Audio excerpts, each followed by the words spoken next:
26 जनवरी जब पूरा देश अपनी टीवी स्क्रीन के सामने बैठ जाता है, कर्तव्य पथ पर गूंजती जूतों की खनक, हवा को चीरते हुए फाइटर जेट्स और वो रंग बिरंगी झांकियां। लेकिन क्या आपने कभी सोचा है कि ये परेड आखिर क्यों निकाली जाती है? क्यों हर साल एक विदेशी मेहमान को बुलाया जाता है और वो झांकियां जिन्हें रिजेक्ट होने पर राज्यों के बीच विवाद हो जाता है, उनका चुनाव कैसे किया जाता है? आज इस वीडियो में हम गणतंत्र दिवस के उन रहस्यों को रिकॉर्ड करेंगे जो शायद आपको किसी टेक्स्ट बुक में नहीं मिलेंगे। तो चलिए इतिहास और प्रोटोकॉल के इस सफर पर चलते हैं। वीडियो के एंड तक जुड़े रहना। देखिए, 15 अगस्त 1947 को हम आजाद हुए, लेकिन 26 जनवरी 1950 को हम गणतंत्र बने, यानी हमारा अपना संविधान लागू हुआ।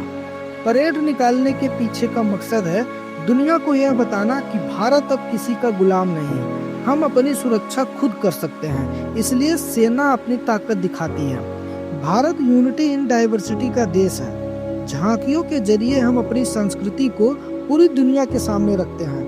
यह परेड देश के राष्ट्रपति, जो हमारी सेनाओं के सुप्रीम कमांडर हैं, क्या आपको पता है कि हर राज्य चाहता है कि उसकी झांकी कर्तव्य पथ पर दिखे, लेकिन यह मौका सबको नहीं मिलता।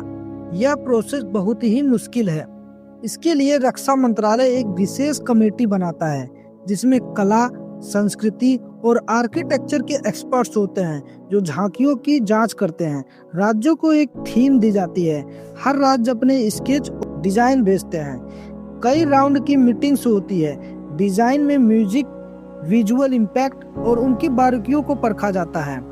3D मॉडल दिखाए जाते हैं। हैरानी की बात यह है कि करीब 30 से 35 राज्यों और उनके विभागों से सिर्फ 15 से 20 झांकियां ही फाइनल हो पाती हैं। इसलिए अक्सर इस पर राजनीति भी होती है, क्योंकि रिजेक्शन का मतलब है कि उस साल उस राज्य की संस्कृति को करोड़ों लोग नहीं देख पाएंगे।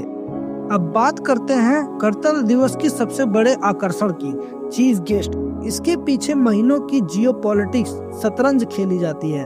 हम उसी देश के राष्ट्राध्यक्ष को बुलाते हैं जिससे हमारी व्यापारिक या रक्षा संबंध मजबूत करना हो।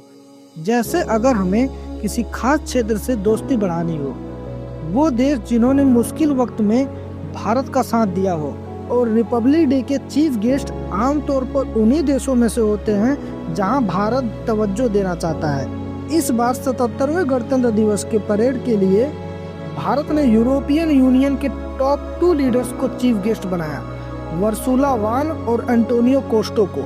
यह प्रक्रिया 6 महीने पहले शुरू होती है। विदेश मंत्रालय नामों का लिस्ट पीएम को भेजता है, फिर राष्ट्रपति की मंजूरी के बाद औपचारिक न्योता भेजा जाता है। यह भारत की सॉफ्ट पावर दिखाने का सबसे बड़ा मंच होता है। चीफ गेस्ट बुलाने की परंपरा 1950 में पहले गणतंत्र दिवस से ही शुरू हो गई थी। भारत के पहले गणतंत्र दिवस के चीफ गेस्ट इंडोनेशिया के तत्कालीन राष्ट्रपति सुकोर्डो थे। तब परेड राष्ट्रपति पे नहीं बल्कि इरविन स्टेडियम में हुई थी।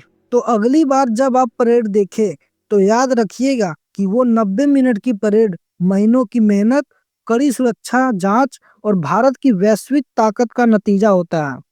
यह परेड हमें याद दिलाती है कि हम एक ऐसे लोकतंत्र का हिस्सा हैं जिसकी जड़ें बहुत गहरी हैं।